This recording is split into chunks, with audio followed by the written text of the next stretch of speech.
So विश्व अर्थतन्त्र भनेको के हो?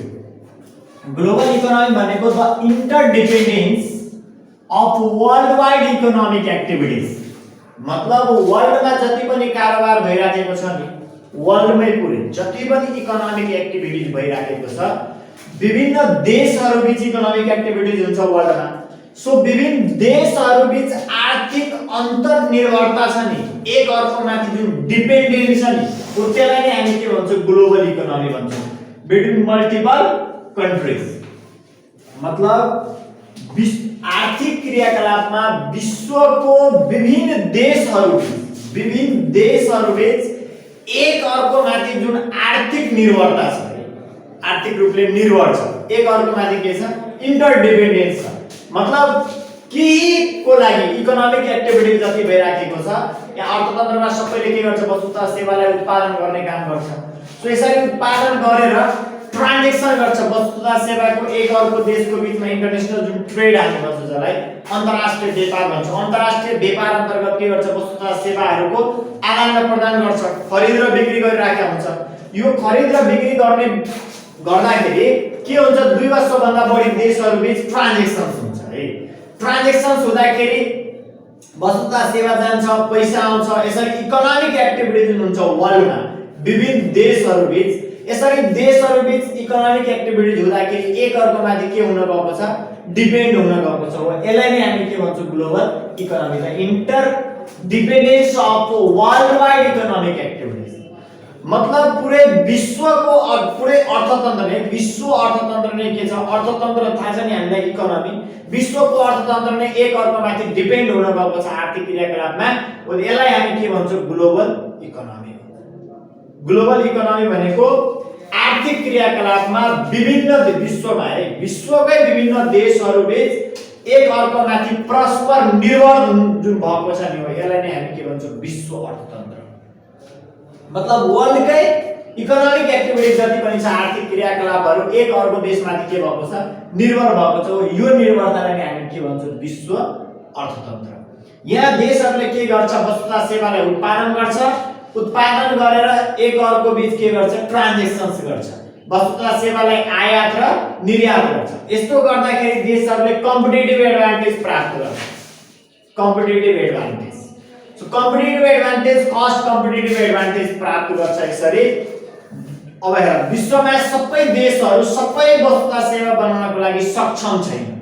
सबै वस्तु तथा सेवा बनाउनको लागि उत्तिकै कम कस्टमा राम्रो क्वालिटीको प्रोडक्सन गर्ने योग्य छैन, सबै सक्षम छैन, एबल छैन।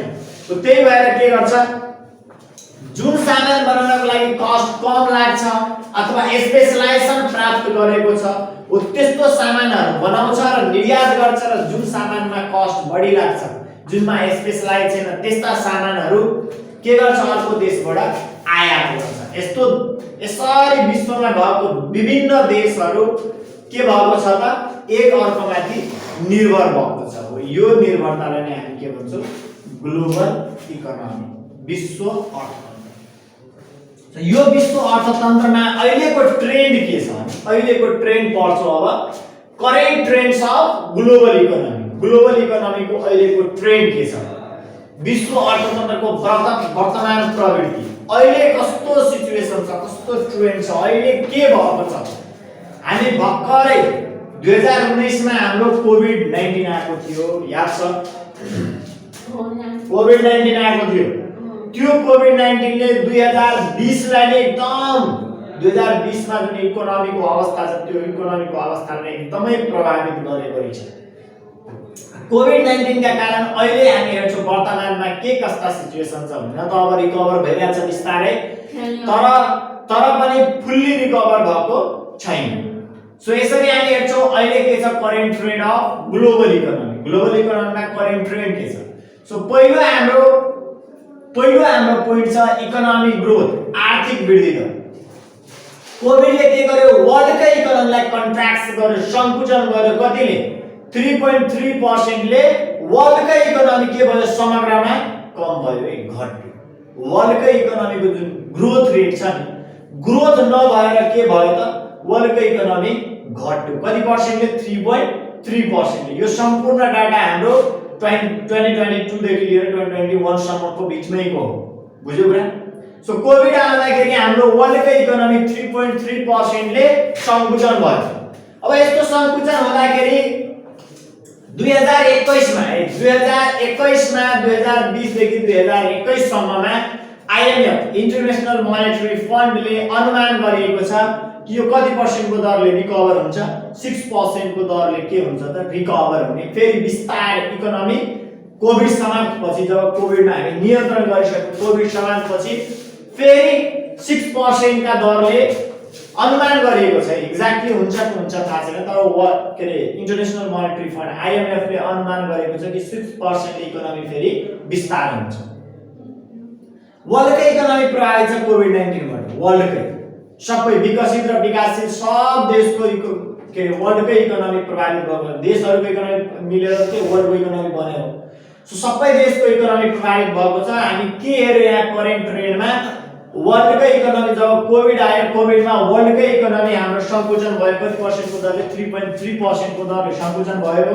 IMF का अनुसार 6% का दरले के हुन्छ? यो रिकभर हुन्छ, विस्तार हुन्छ इकोनोमी फेरि। बुझ्यो point first? Now point second, inflation. इन्फ्लेसनको कुरा गर्ने हो भने विश्वमै 0.7%, वर्ल्डकै इकोनोमी 0.7% इन्फ्लेसन आयो वर्ल्डकै इकोनोमीमा। पुरै ओभरअल वर्ल्डकै कुरा गर्ने हो भने समग्रमा हेर्दाखेरि 0.7% ले मूल्य। इन्फ्लेसन भनेको के? मूल्य वृद्धि। इन्फ्लेसन भनेको मूल्य वृद्धि, मुद्राको भ्यालु घट्नु, वस्तुतः सेवाको मूल्य बढ्नु। यसलाई प्राइस लेभल भ्यालु भन्न सक्छौं। प्राइस लेभल के भएको छ त? इन्क्रिज भएको छ। इन्फ्लेसनको कुरा गर्दै थियो हामी, के भएको छ? वर्ल्डकै इकोनोमीमा 0.7% इन्फ्लेसन आएको छ। कति बेलाको कुरा गर्दैछ हामी? जब कोभिड आयो, कोभिड आउँदाखेरि मूल्य वृद्धि भयो, आर्थिक कारोबारहरू अस्तव्यस्त भयो, उत्पादन भएन है, माग घट्यो, मान्छेहरू बेरोजगार भयो। यस्तो हुँदाखेरि हाम्रो वर्ल्डमै कति पर्सेन्टले महँगाई बढ्यो? 0.7%। वर्ल्डमै 0.7% ले महँगाई बढ्यो। त्यसपछि यो वर्ल्डको डेटा हो 0.7% समग्रमा पुरै विश्वकै। त्यसपछि विश्वमा केही देशहरू विकसित छ र केही देशहरू के छ? विकासशील छ। जस्तै हाम्रो कन्ट्री के हो? डेभलपिङ कन्ट्री हो, विकासशील, विकासोन्मुख देश। सो विकासोन्मुख देशहरूमा है, विकासोन्मुख देशहरूमा 5.1% ले इन्फ्लेसन, महँगी कति पर्सेन्टले बढ्यो? 5.1% ले महँगी बढ्यो। र विकसित देशहरूमा 4.9% ले के रे मूल्य वृद्धि भयो, इन्फ्लेसन आयो। यो हाम्रो वर्ल्डको ट्रेन्ड हो। अहिले हाम्रो यो ट्रेन्ड हो वर्ल्डमा। जब कोभिड आयो, कोभिड आएपछि के भएको छ त? 5.1% ले मूल्य वृद्धि भएको छ। कुन देशमा? डेभलपिङ कन्ट्रीहरुमा। र डेभलप कन्ट्रीहरुमा 4.9% ले मूल्य वृद्धि भएको छ। बुझ्यो इन्फ्लेसन? त्यसपछि तेस्रो नम्बरमा छ हाम्रो decline in value of US dollar. हामीलाई थाहा छ कि हरेक देशको करेन्सी रिजर्भ जुन हुन्छ नि, करेन्सी रिजर्भ, त्यो करेन्सी रिजर्भ हाम्रो US डलर हो। हामी US डलरलाई बेस बनाएर वर्ल्डमै ट्रेड गरिरहेका छौं, इकोनोमिक एक्टिभिटिजहरु कन्डक्ट गरिरहेका छौं। सो US डलरको रेटमा के भएको छ? अहिले कोभिड आएदेखि इकोनोमी तलतिर जुन गइरहेछ, यो इकोनोमी घट्दाखेरि, इकोनोमीमा संकुचन आउँदाखेरि के रे US डलरको रेट के भएको छ? मूल्य के भएको छ? घट्न पुगेको छ। यसो हेर्दाखेरि हामी के हेर्छौं? जुन US डलर छ नि, यसको भ्यालु अहिले घटेको पाइन्छ, जबकि यसको परिमाण चाहिँ कम भएको छैन, भ्यालु बढेको छ। परिमाण यसै विगतको डाटा हेर्दाखेरि लगभग 5 वर्षदेखि एउटै परिमाणमा मुद्रा छापेको छ, US डलर एउटै परिमाणमा छापेको रहेछ। तर पनि यसो हेर्दाखेरि यसको भ्यालुमा के आएको देखिन्छ? अहिले कमी आएको देखिन्छ। सबैलाई थाहा होला डलरको भ्यालु घटेको थियो, त्यही भएर सुन चाँदीको मूल्यहरु के भएको थियो? बढेको थियो।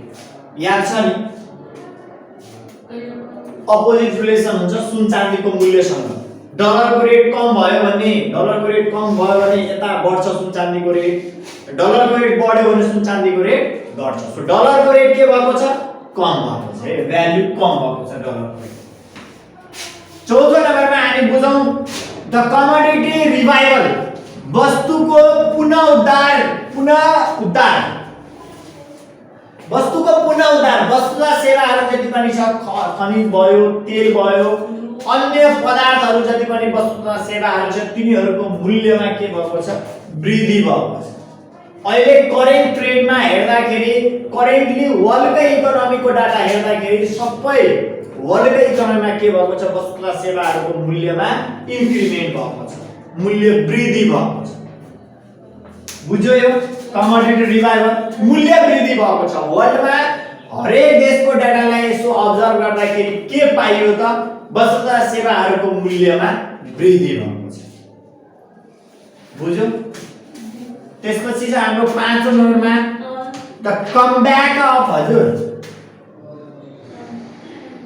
The comeback of developing countries विकासोन्मुख देशहरूको पुनरागमन अब जुन डेभलपिङ कन्ट्री छ नि तिनीहरूको कमब्याक भएको छ अब यसको कमब्याकमा डिजिटलाइजेसनको भूमिका छ कसको डिजिटलाइजेसनको हेरौं जब कोभिड आएको थिएन त्यति बेला डिजिटलाइजेसन तर्फ त्यति सरकारले पनि ध्यान दिएन हामी पनि ध्यान दिएनौं जनताले पनि ध्यान दिएन सरकारले पनि ध्यान दिएन देशहरूले डिजिटलाइजेसनलाई इग्नोर गर्दै आएको थियो के भएको छ त्यति ध्यान दिएको थिएन तर जब कोभिड-19 आयो कोभिड-19 आउन साथ के गर्यो त सबै देशहरूले के गर्यो डिजिटलाइजेसन तर्फ ध्यान दियो मान्छेहरू बाहिर निस्किन थालेन कहाँबाट हुने डिजिटल टेक्नोलोजीको युज गरेर सो यस्तो डिजिटलाइजेसनमा अगाडि बढेको कारणले गर्दाखेरि जुन डेभलपिङ कन्ट्रीहरू छ यिनीहरू कम ब्याक गर्दैछ डेभलपिङ कन्ट्रीहरू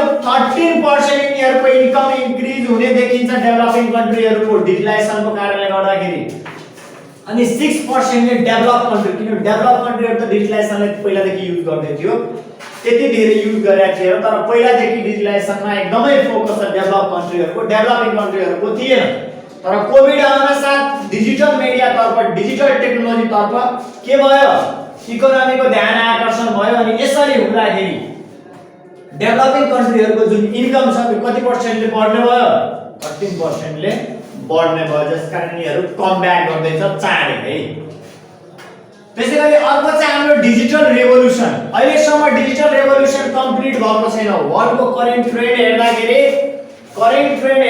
इकोनोमीमा के भएको छ अहिले त डिजिटल जुन रेभोल्युसन छ अहिलेसम्म कम्प्लिट भएको छैन डिजिटल रेभोल्युसनलाई नेतृत्व गर्ने पहिलो देश हाम्रो चाइना हो चाइनाको 8% टोटल जीडीपी को चाइनाको टोटल जीडीपी को 8% जुन इन्कम छ नि 8% इन्कम उले डिजिटलबाट कमाउँछ डिजिटलाइजेसनबाट 8% इन्कम सामेल भएको छ कसको चाइनाको जीडीपी मा सो यसरी हेर्दाखेरि हामी के हेर्दै छौं चाइना त अगाडि बढिरहेछ डिजिटलमा डिजिटलाइजेसनमा तर अन्य देशहरुसँग स्रोत र साधन कम भएको कारणले गर्दाखेरि पुँजी म्यान पावर टेक्नोलोजीहरु कम हुने भएकोले गर्दाखेरि अन्य देशहरु अहिलेसम्म डिजिटलाइजेसनमा त्यति राम्रो भूमिका खेल्न पाएको छैन जस कारणले गर्दाखेरि यो डिजिटल रेभोल्युसन भन्ने कुरा अहिलेसम्म अपूर्ण छ पूर्ण रूपले रेभोलाइज भएको छैन बुझ्यो डिजिटल रेभोल्युसन त्यसपछि 7औं नम्बरमा चाहिँ हाम्रो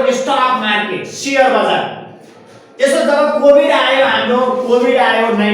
2019 मा 2019 देखि लिएर अहिलेसम्मको ट्रेन्ड हेर्दाखेरि हुन त सुरुमा कोभिड आएको बेलामा हामी काहीँ न काहीँ हेर्यो कुनै देशमा शेयर बजार अगाडि बढी छ कुनै देशमा पछाडी बढी छ तर ओभरअलमा समग्रमा हेर्दाखेरि हामीले के हेर्यो शेयर मार्केट घटेको पाइन्छ है शेयर मार्केट के छ पहिलाको भन्दा घटेको पाइन्छ अहिले अनि यो घट्नुको पछाडी एकदमै रिजन कोभिड नै हो कोभिड का कारणले नै शेयर बजार के भएको छ त घटेको छ सो वर्ल्डको ट्रेन्ड हेर्दाखेरि हामी के हेर्यो स्टक मार्केट डिक्लाइन भइराखेको छ कुरो बुझ्यो अहिलेसम्म बुल मार्केट हेर्न पाएको छैन बियर भइराखेको छ है वर्ल्डको करेन्ट ट्रेन्ड हेर्दाखेरि सो यसरी हामी 7 वटा पोइन्ट हेर्यो साथैमा देख्यो कि वर्ल्डको ट्रेन्ड के